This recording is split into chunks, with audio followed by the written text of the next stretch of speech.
लोहा और दिमाग जितना यूज करोगे क्या होता है? बोलिए, लोहा और दिमाग जितना इस्तेमाल करो तो क्या होता है उसके साथ? तेज होता है। तेज होता है। डसता तो नहीं है? नहीं। तो इसलिए आज अपने दिमाग को खोल के बैठना है। सबसे पहला सवाल, कितनों को पता है कि यीशु फिर से आने वाला है? हाथ खड़ा करो। हालेलुया। परमेश्वर का धन्यवाद हो, इस कलीसिया को पता है कि यीशु फिर से आने वाला है। मैं आपको पहले इस वचन के लिए थोड़ा सा तैयार कर दूं। जब हम यीशु मसीह में आए थे, थोड़ा हलचल बंद करिए, मैं 1 मिनट देता हूं, आप बाइबल जिसने लेनी है ले लीजिए ताकि आप मेरी तरफ ध्यान दे सके। हो गया? Hallelujah, praise God. अगर आपके पास बाइबल नहीं है, आप थोड़ा पीछे आके इधर देख सकते हैं। इसको आप देखिए, मैं कहीं और बाहर नहीं जाऊंगा, जो कुछ होगा आज यहीं से होगा। हमने सबसे पहले यीशु मसीह को ग्रहण किया। यीशु मसीह ने हमारे पापों को क्षमा किया, हमसे प्रेम किया और हमें अपना पुत्र और पुत्री बना लिया। क्या ये ठीक है? ठीक है। फिर उसके बाद हमें एक आशा दी कि वो फिर से लौट के आएगा। हालेलुया। परमेश्वर ने हमें नया जीवन देके एक नई आशा दे दी कि मैं फिर से लौट के आऊंगा। किसको लेने आएगा? वो अपनी दुल्हन को लेने आएगा। किसे लेने आएगा? दुल्हन। वो दुल्हन कौन है? आप और मैं। हालेलुया। हम सभी प्रभु यीशु मसीह की दुल्हन है। तो हमें तैयार रहना है। कैसे तैयार रहना है और किस तरह से तैयार रहते हुए दुनियावी जीवन में भी पवित्र रहना है? हालेलुया। आइए, कोई एक भाई खड़ा होकर इन वचनों को पढ़ दे, 1 से 14 वचनों को, 5 अध्याय उसके 1 से 14 वचन को पढ़िए। खड़ा होके कोई भी एक भाई या बहन खड़ा होके इन वचनों को पढ़ दे। हालेलुया। हालेलुया।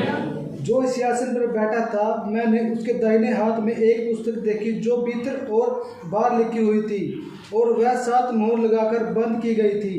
फिर मैंने एक बलवंत स्वर्गदूत को देखा जो उसके ऊंचे शब्द से यह प्रचार करता था, इस पुस्तक के खुलने और उसकी मोहरें तोड़ने के योग्य कौन है? परंतु न स्वर्ग में, न पृथ्वी पर, न पृथ्वी के नीचे कोई उस पुस्तक को खोलने या उस पर दृष्टि डालने के योग्य निकला। तब मैं फूट फूट कर रोने लगा, क्योंकि उस पुस्तक के खोलने या उस पर दृष्टि डालने के योग्य कोई ना मिला। इस पर उन प्राचीनों में से एक ने मुझसे कहा, मत रो, देख यहूदा के गोत्र का वह सिंह जो दाऊद का मूल है, उस पुस्तक को खोलने और उसकी 7 मोहरों को तोड़ने के लिए जयवंत हुआ है। तब मैंने उस सिंहासन और चारों प्राणियों और उन प्राचीनों के बीच में मानो एक वध किया हुआ मेमना खड़ा देखा। उसके 7 सिंह और 7 आंखें थी। ये परमेश्वर की 7 आत्माएं हैं जो सारी पृथ्वी पर भेजी गई हैं। उसने आकर उसके दाहिने हाथ से जो सिंहासन पर बैठा था वह पुस्तक ले ली। जब उसने पुस्तक ले ली तो वे चारों प्राणी और 24 प्राचीन उस मेमने के सामने गिर पड़े। उनमें से हर एक के हाथ में वीणा और धूप जो पवित्र लोगों की प्रार्थनाएं हैं से भरे हुए सोने के कटोरे थे। वे यह नया गीत गाने लगा, तू इस पुस्तक के लेने और इसकी मोहरें खोलने के योग्य है, क्योंकि तूने वध होकर अपने लहू से हर एक कुल और भाषा के लोगों और जातियों से मेरे में से परमेश्वर के लिए लोगों को मोल लिया है और उन्हें हमारे परमेश्वर के लिए एक राज्य और याजक बनाया और वे पृथ्वी पर राज्य करते हैं। जब मैंने देखा तो उस सिंहासन और उन प्राचीनों के चारों ओर बहुत से स्वर्गदूत का शब्द सुना, जिनकी गिनती लाखों और करोड़ों की थी, और वे ऊंचे शब्द से कहते थे, वध किया हुआ मेमना की ही सामर्थ और धन्य और ज्ञान और शक्ति और आदर और महिमा के धन्यवाद के योग्य है। फिर मैं स्वर्ग में और पृथ्वी पर और पृथ्वी के नीचे और समुद्र के सब सृजी हुई वस्तुओं को और सब कुछ को जो उनमें है ये कहते हुए सुना, जो सिंहासन पर बैठा है उसका और मेमने का वध और आदर और महिमा और राज्य युग रहे। और चारों प्राणी ने आमीन कहा और प्राचीनों ने गिरकर धन्यवाद किया। आमीन आमीन। आइए अपनी आंखों को बंद करो, अपने हृदय पे हाथ रखो, बोलो प्रभु जी मैं तेरा वचन सुनने जा रहा हूँ, मैं तेरा वचन सुनने जा रही हूँ। इस वचन के द्वारा मुझसे बात कर। मेरे अंदर से हर प्रकार के डर को निकाल। मेरे अंदर तेरा आत्मा वास करने पाए। मुझे बुद्धि दे, समझ दे। इस वचन को समझकर तुझ में उन्नति करने पाऊं। यीशु के नाम से आमीन। हालेलुया। अब हम वचन पढ़ चुके हैं। सबने अपनी आंखों को खुला रखना है। क्या रखना है? खुला रखना है। जब मैं बात कर रहा हूं तो मेरी तरफ देखना है, और जब मैं कोई वचन के बारे में बताऊं तो उधर देखना है। हालेलुया। ठीक है। अब आपको जब जहाज में सफर करते हैं तो पहले डायरेक्शन निर्देश दिए जाते हैं कैसे कैसे करना है। जब मैं बोलूं तो मेरी तरफ देखना है, और जब वचन से बोलूं तो इधर देखना है। हालेलुया। सिंपल सी बात है। अब समझिए, ये जो प्रकाशित वाक्य की किताब है, इसके अंदर बहुत सारे दर्शन दिए गए हैं। ये यीशु मसीह के चेले यूहन्ना के द्वारा लिखी गई। अब उसको क्या हुआ, एक टापू पे डाल दिया गया, उसे अकेला छोड़ दिया गया। अब वहां पे परमेश्वर ने उसे दर्शन दिए। क्या दिए? ऊंचा बोलिए, क्या दिए? दर्शन दिए। हमें भी अक्सर दर्शन दिखते हैं। हम भी कई बार प्रार्थना में हमें दर्शन दिखता है, सपनों में देखते हैं, हमें समझ नहीं आता। हम प्रभु के दास के पास आते हैं, पास्टर जी हमें ये दिखा, इसका क्या मतलब है? फिर प्रभु का दास प्रार्थना के द्वारा आपको उस दर्शन का मतलब समझाते हैं। तो आज इसी दर्शन में आपके लिए कुछ खास संदेश है। उस खास संदेश को आपने ध्यान से सुनना है कि कब जब यूहन्ना को ये वाला दर्शन मिला तो उस दर्शन से हमें क्या सीखने को मिलता है। हो सकता है इसकी कुछ बातें आपके ऊपर से निकल जाएं, लेकिन मैं पूरी कोशिश करूंगा कि आपको वो बात समझ में आने पाए। हालेलुया। आइए अब एक एक करके इन वचनों को देखते हैं। सबसे पहले लिखा है, जो सिंहासन पर बैठा था, मैंने उसके दाहिने हाथ में एक पुस्तक देखी जो भीतर यानी अंदर और बाहर से लिखी हुई है। हालेलुया। ये कौन? ये किसने देखा? यूहन्ना ने देखा। यूहन्ना ने जब एक दर्शन देखा कि सिंहासन पर कोई बैठा है और उसके हाथ में एक किताब है। मान लीजिए ये किताब है, ये एक किताब है। उस किताब पे क्या लिखा हुआ है? भीतर और बाहर लिखा हुआ है। आगे क्या लिखा है? वह 7 मुहर लगाकर बंद की गई है। कितनी मुहर लगा के? वचन के अनुसार 7 का मतलब होता है कंप्लीशन, यानी संपूर्णता, यानी पूरी तरह से बंद की गई, उसे कोई नहीं खोल सकता। अगर आप इसके और गहराई में पढ़े तो 7 मोहरें लगाने का मतलब कि उसे ऐसा बंद किया गया है, उसे कोई नहीं खोल सकता। अब यहाँ पे आप देखना, प्रभु का दास यानी यूहन्ना धीरे धीरे परेशान होना शुरू होगा। दूसरा वचन, फिर मैंने एक बलवंत स्वर्गदूत को देखा जो ऊंचे शब्द से यह प्रचार करता था, इस पुस्तक के खोलने और उसकी मुहरें तोड़ने की योग्य कौन है। हालेलुया। अब यहाँ पे किसकी बात हो रही है? पुस्तक की बात हो रही है। किसकी बात हो रही है? ये पुस्तक किसकी है? मेरे और आपके जीवन की पुस्तक है। हालेलुया। इस बात को समझना है, ये जो पुस्तक है मेरे और आपके जीवन की पुस्तक है। इस पुस्तक के अंदर आपका बीता हुआ कल और आपका आने वाला कल है। इस बात को समझना है। आज परमेश्वर ने आपको अवसर दिया है बहुत सारी नई बातें सीखने का। इस किताब के अंदर आपका बीता हुआ कल, आज और आने वाला कल मौजूद है। अब ये पुस्तक पूरी तरह से बंद है, इस बात को समझना है। आगे लिखा है तीसरा वचन, परंतु ना स्वर्ग में, ना पृथ्वी पर, ना पृथ्वी के नीचे कोई उस पुस्तक को खोलने या उस पर दृष्टि डालने के योग्य नहीं निकला। इस बात का मतलब क्या है? इस बात को एक बात समझना है, ये पुस्तक परमेश्वर के आगे खोलनी जरूरी है। देखिए, इस बात को समझना बहुत जरूरी है। हम सोचते हैं कि परमेश्वर हमारे मनों की जानता है। हाँ, वो जानता है, लेकिन हमारा परमेश्वर एक सिस्टमेटिक परमेश्वर है। हर एक चीज का एक तरीका है। अब आगे और हमें बढ़ाने के लिए इन वचनों में से हमें ये सिखाना चाहता है कि यीशु मसीह की हमारे जीवन में वैल्यू क्या है। हालेलुया। अक्सर हम यीशु मसीह को हल्का सा समझ लेते हैं। क्या समझते हैं? हल्का सा। यीशु मसीह बड़ा प्रेम करता है, पापियों से प्रेम किया। एक बात आपको समझाना चाहता हूं, यीशु मसीह ने पापियों से प्रेम किया, पर यीशु मसीह ने पापियों से इसलिए नहीं प्रेम किया कि वो पापी बने रहे। हालेलुया। यीशु मसीह ने पापियों से इसलिए प्रेम किया कि वो अपने पाप छोड़कर धर्मी बन जाए। हालेलुया। अक्सर हम जब इंटरव्यू देने जाते हैं तो पहले हमारी क्वालिफिकेशन पूछी जाती है, हमारी डिग्रियां चेक की जाती हैं, फिर हमें नौकरी दी जाती है। लेकिन यहाँ पर उल्टा है, पहले हमें कुछ नहीं पूछा जाता, डायरेक्ट हमें पाप माफ करके धर्मी बना दिया जाता है, फिर धर्म के काम करने होते हैं। हालेलुया।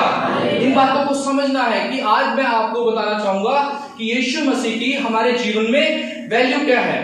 अब तीसरा वचन लिखिए, चौथा देखिए, तब मैं फूट फूट कर रोने लगा। कौन है ये मैं? कौन है? यूहन्ना। तब यूहन्ना फूट फूट कर रोने लगा, क्योंकि उस पुस्तक के खोलने या उस पर दृष्टि डालने की योग्य कोई ना मिला। यूहन्ना चाहता था कि ये पुस्तक परमेश्वर के आगे खुले। यहाँ पे यूहन्ना एक प्रभु का दास है। अक्सर हम भी परेशान हो जाते हैं कि हमारी दुआ परमेश्वर तक पहुंचे, हमारा जीवन का चिट्ठा परमेश्वर के आगे हो। अब देखिए आगे मजेदार चीज है, इन पर उन प्राचीनों में से मुझसे कहा मत रो, देख यहूदा के गोत्र का वो सिंह जो दाऊद का मूल है उस पुस्तक को खोलने और उसकी 7 मोहरें तोड़ने के लिए जयवंत हुआ है। हालेलुया। इस बात को समझो, इस बात को समझो। अब बड़ा ध्यान से देखिए, अभी यूहन्ना पहले उसने दर्शन देखना शुरू किया, एक किताब देखी मेरे और आपके जीवन की, जिसके अंदर मेरा बीता हुआ कल, आज का कल और आने वाला कल शामिल है, और वो सारी बातें परमेश्वर के आगे जानी चाहिए। अब यूहन्ना चिंतित हो गया, रो रो के प्रार्थना रोने लगा। अब हम में से सवाल पूछिए, अपने आप से सवाल पूछिए, क्या मैं दूसरों के लिए रो रो के प्रार्थना करता हूं या करती हूं? पूछिए। अगर आप करते हैं तो आप परमेश्वर का वचन पूरा करते हैं, नहीं करते तो आज से उस वचन को करना शुरू कीजिए। हालेलुया। यानी वो रोने लगा कि ये पुस्तक खुले, लेकिन खोलने वाला कोई नहीं है। जैसे हम अपने पुराने जीवन को चेक करें, हम परेशान थे, हम बड़ी मुसीबतों में फंसे थे, फिर प्रभु का दास आया आपके पास, कोई नहीं, चिंता न कर, एक है। हालेलुया। याद आया कुछ? अपने जीवन को चेक करो। ये एक ऐसी किताब है, मैंने बोला था इस किताब में बीता हुआ कल, आज और आपका आने वाला कल है। हालेलुया। इस बात को समझना है। वो टाइम याद करो जब आप भी रो रहे थे कि मेरे जीवन की किताब उसके सामने खुले, लेकिन बहुत आपने इधर उधर खुलवाने की कोशिश की है, लेकिन कहीं से खुली नहीं। फिर प्रभु का दास आया और यहाँ पे लिखा है, फिर से वो वचन को पढ़िए, इस पर प्राचीनों में से, ध्यान से पढ़िए, इस पर प्राचीनों, प्राचीन मतलब पुरनी, यानी प्रभु के दास आपको सिखाने वाले। इस पर, रोकिए सर, 5वां, इस पर प्राचीनों में से एक ने आके मुझसे कहा, आपके पास्टर ने आपको आके कहा मत रो। हालेलुया। उस जब आपको बोला गया कि मत रो या डरना, उस समय के लिए परमेश्वर को धन्यवाद करो। हालेलुया। आइए 1 मिनट के लिए अपनी आंखों को बंद करो, परमेश्वर को धन्यवाद करो। बोले प्रभु जी, उस समय में तूने अपने दास को भेजा ये कहने के लिए कि डर मत। अपने उस दास को याद करो जिस दास के द्वारा आप बचाए गए थे। हालेलुया। हो सकता है आप किसी दूसरे दास के द्वारा बचाए गए हो, आज धन्यवाद दो। हालेलुया। प्रभु जी तेरा धन्यवाद हो उस दास के भेजने के लिए जिसने मुझे बोला कि एक है जो यहूदा के गोत्र से सिंह है, एक बब्बर शेर है जो मेरे जीवन की किताब को परमेश्वर के आगे रखकर खोल सकता है। हालेलुया। Thank you Jesus. धन्यवाद हो पिता, उस दास को बताए से आशीष दे, यीशु के नाम से मांगते हैं, आमीन। 6वां वचन, तब मैंने उस सिंहासन और चारों प्राचीनों और उन प्राचीनों के बीच में मानो एक वध किया हुआ मेमना खड़ा देखा। हालेलुया। सिंहासन कौन सा है? एक परमेश्वर का सिंहासन, उसके चारों प्राणी, ये चारों प्राणी एक स्वर्गदूत के रूप में है, और आगे लिखा है उन प्राचीनों के बीच में, प्राचीन मतलब पुण्य, 12 गोत्र 12 चेले कहा जाता है। मानो एक वध किया हुआ मेमना। वध किया हुआ मेमना का मतलब क्या है? यीशु मसीह क्रूस पे लटका हुआ है और उसका लहू हम मेरे और आपके लिए बह रहा है। हालेलुया। इस बात को समझना, वो वध किया हुआ मेमना कौन है? पूछा बोले, वध किया हुआ मेमना कौन है?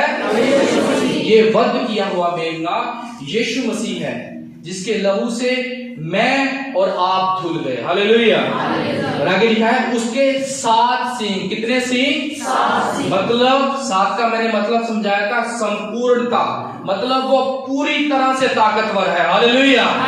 सींग का मतलब क्या होता है? सींग तो सबको पता होगा, कभी किसी के लगा सींग थोड़ा बहुत टच किया हो? मेरे लगा एक बार, मुझे पता सींग में बहुत ताकत होती है। हालेलुया। मतलब 7 सींग वो पूरी तरह से ताकतवर है। और आगे लिखा है उसकी 7 आंखें थी। हालेलुया। अब जिस बद की मेमने के पीछे आप चलते हैं, उसकी 7 आंखें, मतलब वो सब कुछ देख सकता है। हालेलुया। आपका उठना बैठना, नौकरी पे आप कैसे चलते हो, अंडर द टेबल रिश्वत लेते हो या नहीं लेते हो, रजाई में आप फोन कैसे यूज करते हो। हालेलुया। Praise the Lord. इस बात को समझिए कि आप क्या करते हो। आज मैं आपको एक सच बताना चाहता हूं। जो यीशु मसीह सुसमाचारों में है और जो यीशु मसीह प्रकाशित वाक्य में है, वो 2 यीशु मसीह यानी अलग अलग तरीके के हैं। इस बात को समझिए। सुसमाचारों के अंदर हमें क्या देखने को मिलता है? यीशु मसीह आपसे प्रेम करता है, बड़ी अच्छी बातें आपको सिखाता है कि माता पिता का आदर करो, वो आपको माफ करके अपना पुत्र बनाता है। ठीक है। अब उसके बाद अब आती प्रकाशित वाक्य की बारी। प्रकाशित वाक्य में यीशु मसीह फिर से लौट के आ रहा है। अब वो यीशु मसीह लाठियां करने वाला नहीं है। हालेलुया। अब शेर की तरह आएगा। पता कैसे आएगा? तलवार लेके आएगा। बोलो, मैंने तुम्हें बचाया था, अपना लहू बहाया था, तुम क्या कर रहे हो? हालेलुया। इस बात को समझना। अब लाठियां नहीं करेगा, अब आके डायरेक्ट आके पूछेगा, हिसाब लेगा। तब क्या हम हिसाब देने के लायक होंगे या नहीं? हालेलुया। इस बात को समझना है कि यीशु मसीह जिस यीशु मसीह से हम मिले थे, वापसी में वो यीशु नहीं होगा। वो घोड़ों पे सवार होके आएगा। हालेलुया। इस बात को समझना, बादलों पे सवार होके आएगा, हमें लेकर जाएगा। इस उम्मीद से रहना है कि हम एक दिन स्वर्ग में परमेश्वर की आराधना कर रहे होंगे। हालेलुया। इस बात को सुनिए ध्यान से, परमेश्वर आपको बहुत आशीष देगा। आगे लिखा है, ये परमेश्वर की 7 आत्माएं हैं। कितनी आत्माएं हैं? जो सारी पृथ्वी पर भेजी गई हैं। पिछले रविवार हम कलीसिया में बात कर रहे थे कि प्रभु यीशु मसीह को क्यों मरना पड़ा और उसको अपना पवित्र आत्मा क्यों भेजना पड़ा। अब एक सिंपल सी बात है, एक व्यक्ति शारीरिक रूप में कितने के लोगों को मिल सकता है? कितने के लोगों को मिल सकता है? लाख, 2 लाख, 3 लाख। लेकिन दुनिया की आबादी तो कितनी है? वो परमेश्वर की एक योजना थी। पहले यीशु मसीह शारीरिक रूप से दुनिया में आया, अपनी गवाही छोड़ी, फिर वो ऊपर गया, उसने अपना आत्मा भेजा। वो आत्मा पूरी दुनिया में फैला है और वो लिखा है 7 आत्माएं जो सारी पृथ्वी पर भेजी गई। हालेलुया।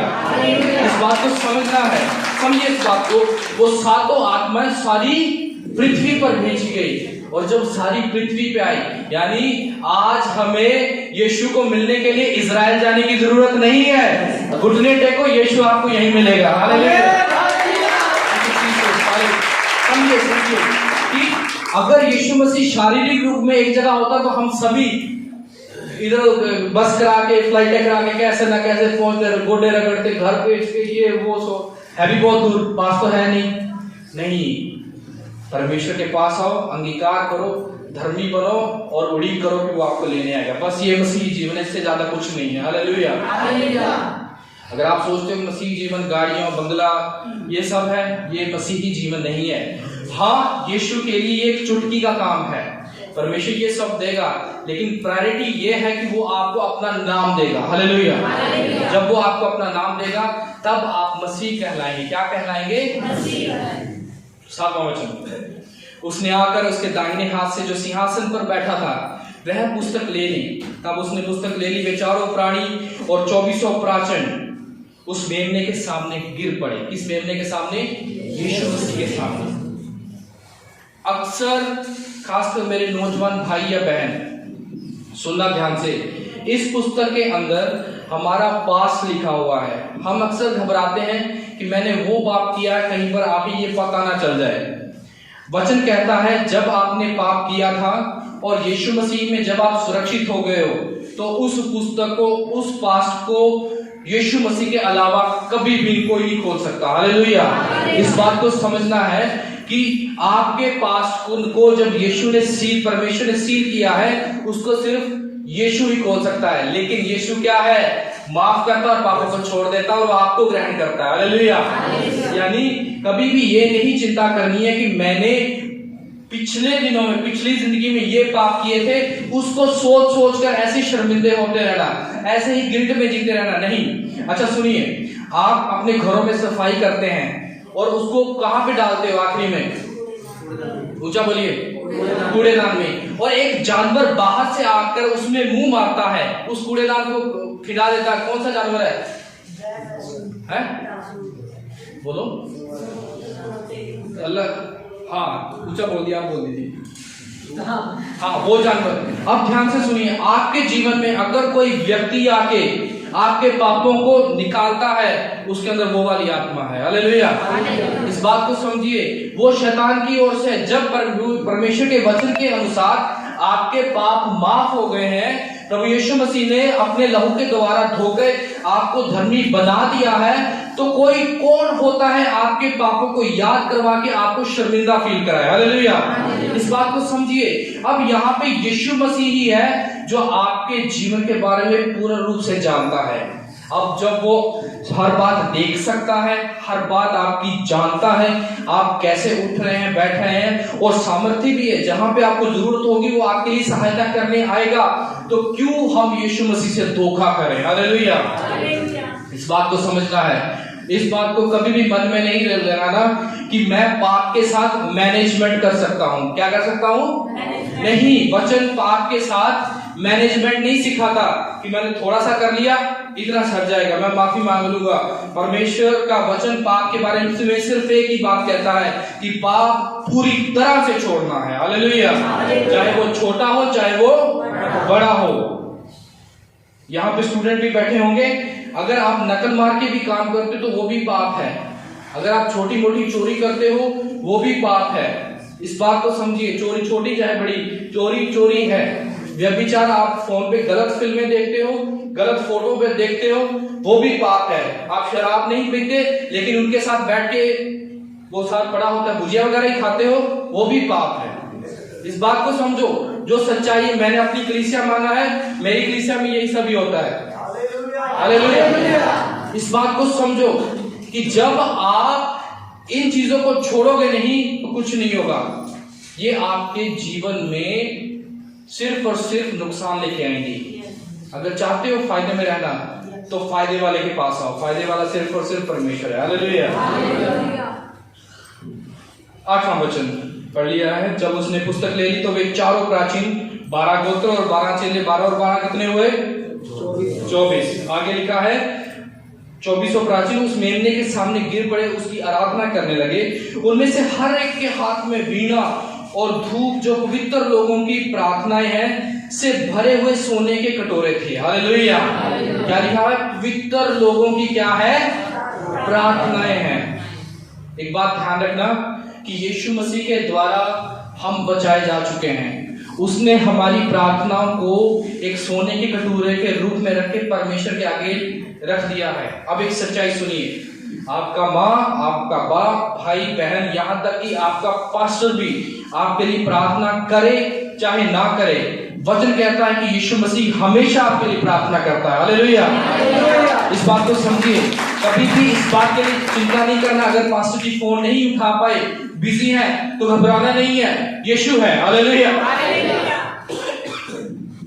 चर्च में कभी भी पास्टर का मुंह देखकर नहीं आना है, सिर्फ और सिर्फ यीशु का मुंह देख के आना है, जो था, है और रहेगा। हालेलुया।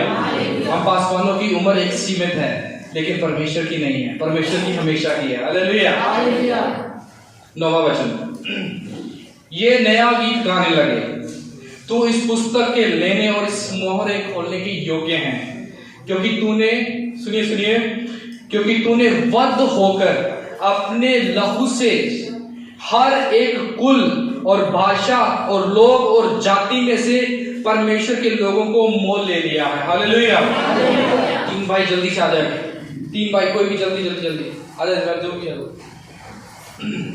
ये जो अभी के जो वचन है, खासकर 9वां वचन, बस खड़े हो जाओ। ये जो खास 9वां वचन खोल दीजिए, बस छोड़ दीजिए। इस पुस्तक को लेने और उसकी मोहरे खोलने के योग्य है, ऊपर करिए, क्योंकि तूने वध होकर अपने लहू से हर एक कुल और भाषा और लोग जाति में से परमेश्वर के लिए लोगों को मोल लिया। किसके लिए? परमेश्वर के लिए लोगों को मोल लिया है। यहां पर अगर आप गहराई से समझे, इन शब्दों का कुछ मतलब बहुत गहरा है। जब ये वचन लिखे गए, जिस जमाने में ये वचन लिखे गए, वो जमाना गुलामों का जमाना था। क्या था जमाना? गुलाम। गुलाम मतलब आपको जो काम बोला गया आपने वो करना ही करना है, आप मना नहीं कर सकते। खाना कम, सैलरी तो होती नहीं, सिर्फ खाने पे होते थे। कपड़ा मिला तो पहन लिया, फेंका हुआ वो पहन लेते थे। अब इस बात को समझिए किस प्रकार से यीशु मसीह ने हमें मोल लिया है। उस समय क्या होता था, ऐसी गुलामों की मार्केट होती थी। अच्छे राजा जाते थे, उन्होंने एक गुलाम खरीदा, ठीक है, वो अच्छा काम किया, उस गुलाम को खरीद के आजाद छोड़ दिया। फिर उसने दूसरा गुलाम खरीदा, उसे लेके आजाद छोड़ दिया। इस बात को समझिए। अब इस गुलाम की मर्जी है कि वो उस राजा के साथ जाए ना जाए। अब इस बात को आप गहराई से समझिए। यीशु मसीह ने हमें कैसे मोल लिया? जब हम पाप की दुनिया में थे, पाप की गुलामी में थे, यीशु मसीह ने अपना लहू दिया, उस गुलाम को खरीदा और उसे आजाद छोड़ दिया। हालेलुया। इस बात को समझे। फिर से उसने दूसरे गुलाम को खरीदा और क्या कर दिया? आजाद छोड़ दिया। इन बातों को समझो कि जब आपको आजाद छोड़ दिया है, जिस राजा ने आपको खरीदा है, वो जीवन केवल और केवल उसी राजा के लिए होना चाहिए। हालेलुया। कितनों को समझ में आई ये वाली बात कि कैसे हमने खरीदा है, हमें खरीदा गया है? Thank you. कितनों को समझ में आया कि यीशु मसीह ने हमें कैसे खरीदा है? बैठी भाई साहब, बैठी बैठी। मैं कोशिश करता हूं फ्रेम में रहने की, डोंट वरी। सुनिए सुनिए, इस बात को समझिए कि किस प्रकार से यीशु मसीह ने, जब हम गुलामी की मार्केट में एक गुलामों की तरह थे, 6 इंच की बीड़ी के गुलाम, बोतल के गुलाम, व्यभिचारी के गुलाम, इनके गुलाम थे। उस खून दिया, गुलाम को खरीदा, आजाद कर दिया। अब गुलाम की मर्जी है वो राजा के साथ रहे या आजाद हो।